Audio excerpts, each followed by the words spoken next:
Hello, and welcome to Grow with Iped. Such a beautiful day, isn't it? It's always a pleasure to be with you. We at Iped, we're so honored that you take time out to be with us so that we can talk about what's happening in the private sector as far as microfinance is concerned and entrepreneurial development.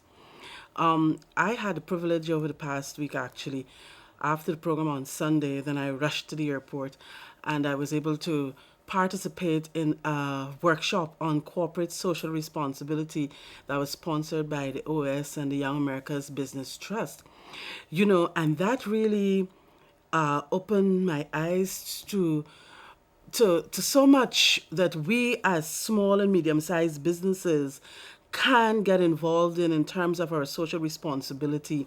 A lot of times we think that social responsibility is really for big businesses like DDL and, the huge businesses. And you think that you as a small and a medium-sized business, you don't have money to be socially responsible. But from what I've learned over the past week, that social responsibility is more than just spending money. It is really a part of your business plan and strategy, your core business. What is it you do? At iPad, we're into entrepreneurial development, and one way that we can discharge our social responsibility, and we are doing it, is in the field of aquaculture, where we build our cage and placed it in the Takatu River at our cost. We stocked it with fish at our cost. We provided the feed, and we allowed an entrepreneur to experience, to go through the whole experience of rearing the fish, and so that person got all that experience and now can go into business for himself. And what we have learned, all the lessons learned, we're able now to pass to other business people so that they also can get into aquaculture. So at iPad, we're also aware that we should be corporately social responsible, and we are doing that. And I want to invite all small and medium-sized businesses to think about what you can do. Is it whether it's internal or the external social responsibility? Think about how you treat your staff. Do you provide training for them? Do you have insurance for them? What packages, what benefits? Do they feel a part of your process?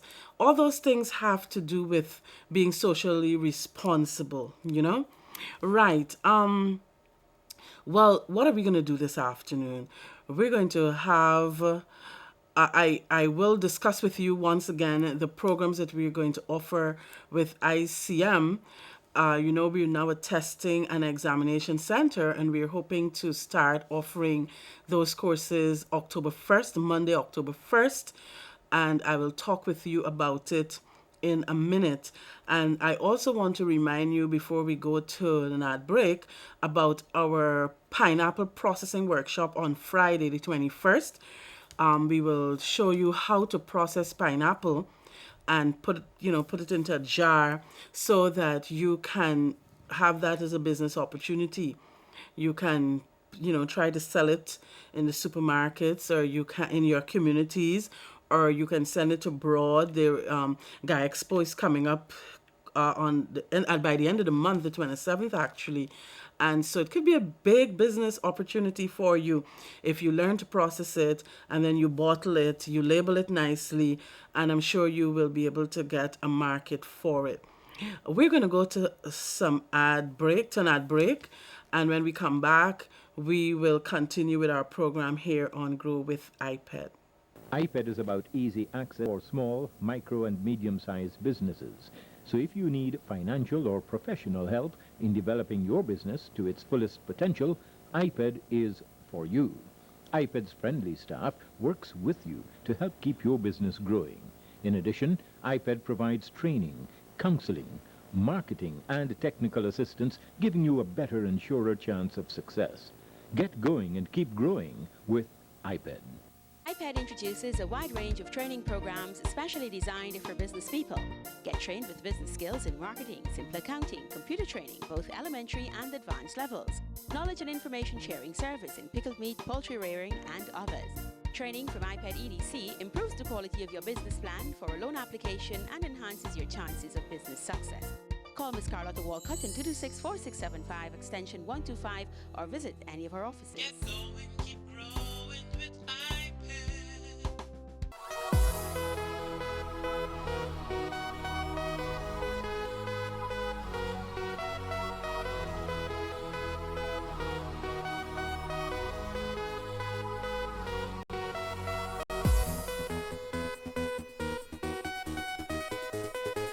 And Mendez are offering a prize to anyone who can give us the correct pronunciation of this word. Well, no, not really. Why?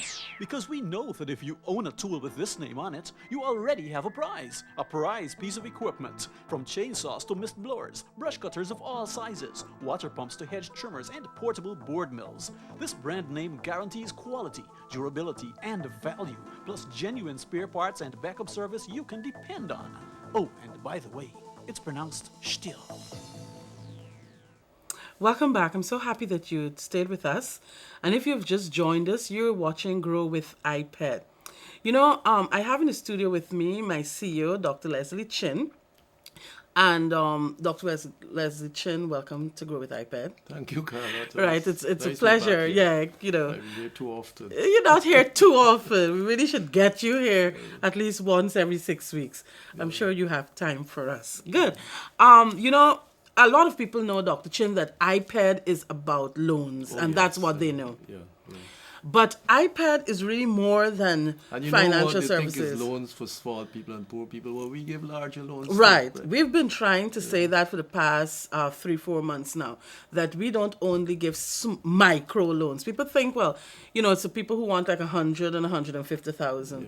But of course, at iPed, you can get a loan for as much as 20 million Guyana dollars. Yes, that's true. 20 million Guyana dollars. But so people think we are just about loans. But you know, we're more than loans. We also offer complementary business development services. And for those people who know that we offer complementary business development services, they think that we only do courses like the academic courses and things like management and marketing. But I want to spend some time with you to let you know that we also offer what we call KISS, Knowledge Information Sharing Services. And we have been quite successful actually. For example, we have a young entrepreneur who was able to be guided by you on Balata. I know you've always had a Balata ball in your office, and you talk so much about this Balata ball and nostalgia and cricket and blah blah. And then talking with a young person, they were able to use that knowledge and information sharing to get into business creating a Balata ball. Yeah. Well, the point about the balata ball, of course, the balata comes from the forest, you know, from the bulletwood tree. And I don't know if many people know that the bulletwood is in fact a protected species because many years ago, literally 100 years or so ago, it used to be harvested. And I think we probably produced as much as 500,000 pounds a year and exported it. At that time, you know, rubber itself was not well developed. And this was used in particular in balata ball. You know, both the center of the balata ball and the outer skin, they really took the balata latex and separated into a hard fraction and a kind of a rubbery fraction. So this young lady that I mentored, in fact, created the idea of a nostalgia ball, and you know, it's been quite successful. Right, and I think those balls can still be had at the sports store on 4th Street, right? Yes. I don't remember the name of the store, but I know she had them there, 4th I think she Street, still Albert Town. does. She Still have a does, couple there. So what I'm trying to say is that we go through experiments. I know, Dr. Chin, you boiled that ball yourself at home, right? Oh, yes. Yes, That's and fun. yeah, and just And trying you know, it. well, you know, I'm of the age, of course, that I played cricket with balata ball and made balata ball. Right. Unlike most of the younger generation. Right, we got no. But Carla, let us take it from there. Balata is something that is in the forest, right? And you might say it's free, but it's not quite free because you have to expend a lot of time to harvest it To and so harvest on. it, right? But many years ago, about 7, 8 years ago, um, I had developed a product, working with the once Coconut Development Association of Guyana to take the coconut husk. Here it is, and here it is. We're going to be learning these different lessons. There is this generic strategy of trying to find materials or other inputs that are free or nearly so. So let us look at the coconut. When you produce copra, you get a dry coconut. In order to get a dry coconut, you have to take out the coconut husk, and that usually goes to waste. And in fact, in the Pomeroon River, a lot of it gets into the on the river, and floats, and it's really a danger to navigation, and the speedboats and so on. So you can take that coconut husk, right, and there's a simple engine you can design. It's like a comb, a mechanical comb, and you separate the fiber from the fiber dust. The fiber dust has you get about 2 parts of fiber dust to 1 part of fiber. The fiber dust is comparable to peat. Peat is starkly decomposed vegetation in the process of being converted to coal. And that is a good soil ameliorant. It means it improves the soil, it causes the soil to breathe, and when you fertilize the soil, this cocoa peat, or what we know locally as fiber dust, is able to hold on to the fertilizer and release it slowly. Okay. Right? But so that there's still that opportunity. In fact, over the last week or two, I've been approached by 2 sets of people saying they're interested in reactivating that. Okay. There was a machine that we've introduced, as an Iped loan. Unfortunately, the individual died, and his son who inherited it, he only operated for a few months because he went to the gold bush, where the rewards are more promising. Yeah. However, we're hoping that we can reactivate this machine or build another one and produce the fiber and the fiber dust. The fiber, it can be not woven, but can be combined together to get something like a puffed material, which when we then spray it with balata latex, the latex acts as an adhesive, and causes it to produce something like a cushion. And of course, the marketing point about that is that Mercedes-Benz and Volvo cars, all their seats are made from this balata bond, not balata, you use rubber, bonded coconut fiber. Oh, yes. It's very long lasting. Right? Look at that. And indeed, in fact, that's one of the reasons. There's one furniture manufacturer approached me. He had used this product, right? And to line the just under the springs of his furniture, and he found that it's very, very long lasting. And in particular, therefore, there is a good market for that. Right. And Iped has this role of proactively going and identify, clusters of industry and trying to help develop it. Putting in the organization, putting in the inputs of the technology, and sometimes organizing the market. Sometimes I wonder myself whether we're not doing too much, because if you spoon feed individuals, they're no longer real entrepreneurs, right? Yeah. And we must move in that direction. Yeah. In fact, I have one individual, Anand Sharma, working with you, who is looking at the cluster of Nibi furniture. Maybe, right. And we believe there is a potential market for this.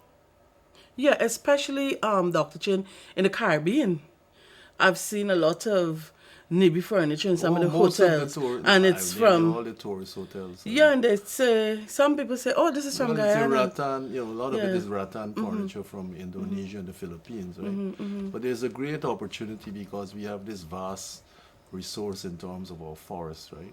And the beauty about Nibi and Kufa is that it's a renewable resource. Right. You cut it and it can grow back again. And but I think the challenge really is to get the right design and get the quality in terms of that it won't. What I say is, it won't it won't generate granny sugar, Yeah. right? So you don't have to know how to treat it. You have right. And normally you'd put it in a little tunnel or container, and you heat it up with steam.